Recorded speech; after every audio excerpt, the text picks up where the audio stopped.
Таких детей всего 100 во всем мире. Только посмотрите, что с ними не так. Вы не поверите, что я узнала об этом ребенке, воскликнула медсестра Клэр, широко раскрыв глаза от удивления. В этом ребенке есть что-то необычное.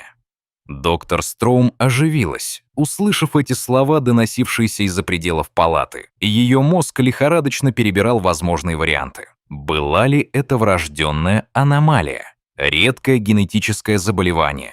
Она приготовилась к тому, что могло ожидать ее за этими дверями. В тот момент, когда она вошла в комнату, время, казалось, остановилось. На руках у матери лежал новорожденный, не похожий ни на кого из тех, кого она когда-либо видела. У маленького мальчика, крепкого и здорового на вид, была густая шевелюра. Но это не был типичный пушок, присущий большинству новорожденных. Волосы этого ребенка блестели, как полированное серебро в свете флуоресцентных ламп и создавали почти неземное сияние вокруг его крошечного личика. Доктор Строум осторожно приблизилась. Ее профессиональное любопытство боролось с чувством благоговения.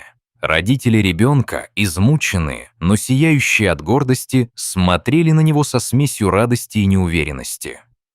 «Доктор», — начал отец слегка дрожащим голосом, — «с ним все в порядке. Мы никогда раньше не видели ничего подобного». Когда доктор Строум наклонилась, чтобы рассмотреть младенца поближе, она не могла не восхититься открывшимся перед ней поразительным зрелищем. Кожа ребенка была бледной, но не такой уж необычной, а его глаза, когда они открылись, были глубокого, завораживающего цвета.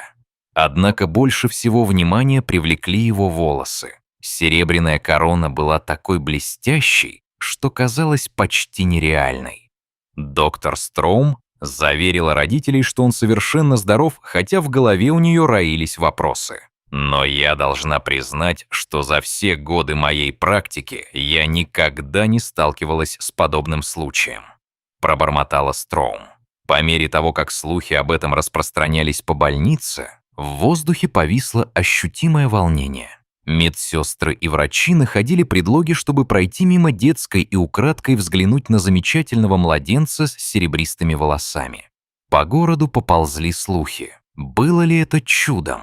Знак чего-то экстраординарного? Они не подозревали, что этот ребенок, которого вскоре окрестят Марком, привлечет внимание не только одной больницы, но и всей страны. Однако вопрос, который был у всех на устах, оставался невысказанным, но ощутимым. Что именно отличало этого ребенка и что это значило для его будущего? Мария и Кевин всегда мечтали создать семью. Влюбленные старшеклассники стали молодоженами. Однако их путь к родительству оказался более сложным, чем они ожидали.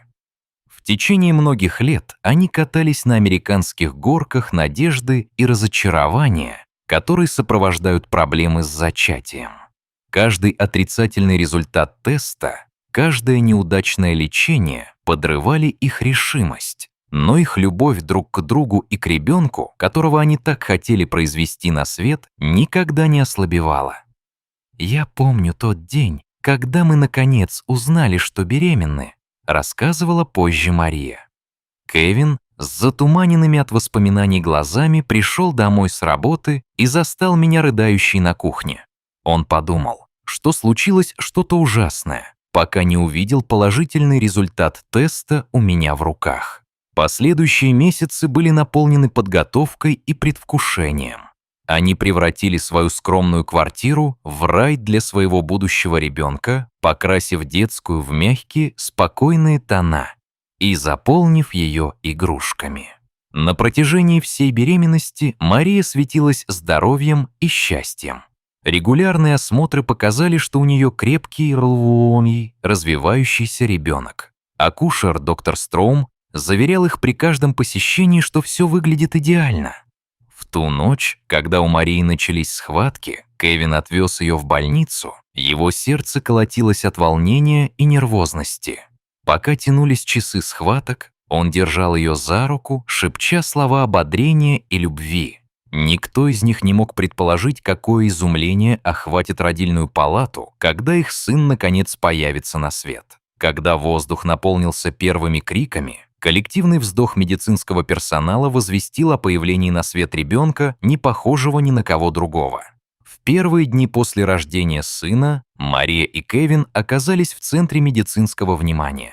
Доктор Строум, движимый профессиональным любопытством и искренней заботой о семье, провел серию тестов, чтобы разгадать тайну уникальной внешности Марка. Больничный коридор наполнился шепотом и предположениями. Медсестры, которые были свидетелями сотен родов, восхищались младенцем с серебристыми волосами. Их глаза широко раскрывались от удивления каждый раз, когда они проходили мимо детской. Когда начали поступать результаты анализов, доктор Строум позвала Марию и Кевина к себе в кабинет. Супруги сидели, взявшись за руки. На их лицах отражались любовь к новорожденному сыну и опасения по поводу того, что они могут узнать. Прежде всего, начала доктор Строум мягким, но твердым голосом.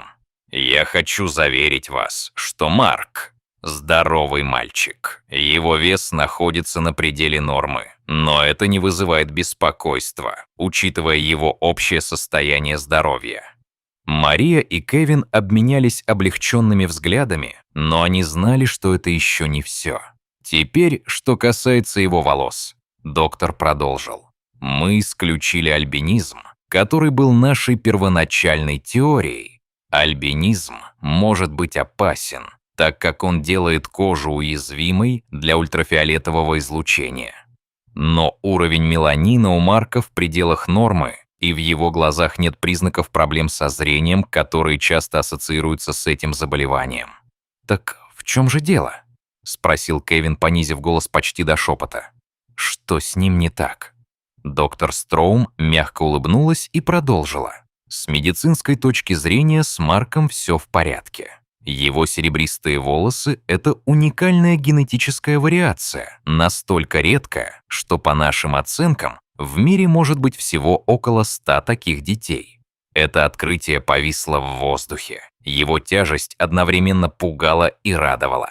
Глаза Марии наполнились слезами от облегчения, удивления и любви к своему необыкновенному ребенку. «Останутся ли его волосы такими же?» — спросила мать. Ее голос слегка дрожал. Доктор Строум откинулась на спинку стула. Выражение ее лица было задумчивым. Трудно сказать с уверенностью. Как правило, с возрастом у младенцев вырабатывается больше меланина. Поэтому многие из них рождаются со светлыми волосами и глазами, которые со временем темнеют. Возможно, цвет волос Марка может меняться по мере его роста, но пока он просто очень необычный и очень красивый мальчик. Словно в подтверждение слов доктора, в дверях появилась медсестра, держа Марка на руках. Серебристые волосы младенца играли на свету, создавая эффект ореола, который казался почти потусторонним. Кевин встал и нежно взял сына на руки, любуясь мягкими мерцающими прядями. «Он само совершенство», — пробормотал он хриплым от волнения голосом.